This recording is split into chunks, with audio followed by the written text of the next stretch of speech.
Ben Whittaker has earned a reputation not just for his skill, but for his brash showboating and relentless mocking of opponents. Inside the ring, he doesn't just win, he humiliates, dismantling careers with ruthless precision. Yet while many spectators cheer his antics, others see them as a stain on the noble spirit of boxing. And so today, we revisit one of the darkest marks on Whittaker's career. A career built as much on arrogance as on talent. In 2023, Birmingham witnessed the rise of the dancing beast. Facing Jordan Grant, Whittaker immediately displayed his superior speed, leaving his opponent struggling to find rhythm. Once he realized Grant posed no threat, Whittaker unleashed his infamous dance fest, a display of taunts and theatrics that turned the fight into a spectacle. By the second round, Grant was dropped cold, his dreams of boxing glory shattered.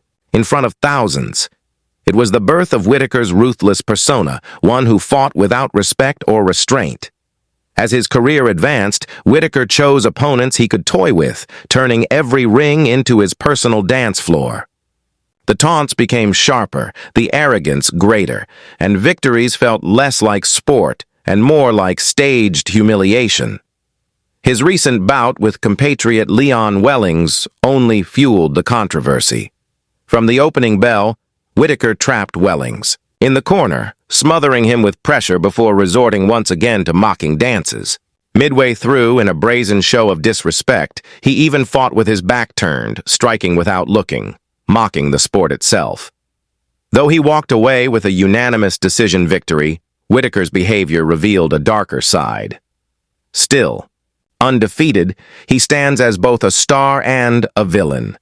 His ring more circus arena than battlefield, where arrogance overshadows honor and showmanship mocks the code of the noble art. The arrogant showman pushed his luck too far, grabbing opponents by the throat and mocking the sport itself. But arrogance rarely goes unpunished.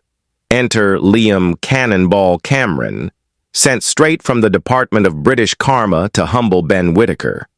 Whittaker, draped in an Akatsuki costume, stepped into the ring like a villain from an anime, promising pain and humiliation. Cameron, however, was not there for theatrics. From the opening bell, he made it clear with stiff punches that he wasn't interested in cartoons. He was there for a fight. While Whittaker slipped and dodged shots with Neo-like agility, his counters failed to crack Cameron's iron guard. Blow after blow landed on Cameron's defense, but it was like striking a brick wall. Patiently, Cameron waited. As Whittaker's energy drained, the cannonball was finally unleashed. It seemed as though Liam had tapped into something otherworldly.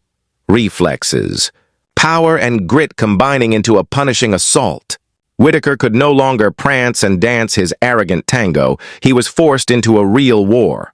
Cameron turned the fight into his own blockbuster, staging a special production titled Hell's Kitchen, and Whittaker was the dish served. Under relentless pressure, Whittaker tried fleeing the ring itself, but in doing so injured his back. Chaos followed, resembling more of a WWE spectacle than a boxing match. The judges, however, controversially spared the showboater, declaring the fight a split draw instead of awarding Cameron the clear victory. Though denied the win on paper, Cameron left the ring triumphant. Whittaker received not only a beating, but also a painful lesson. His mocking bravado had finally backfired.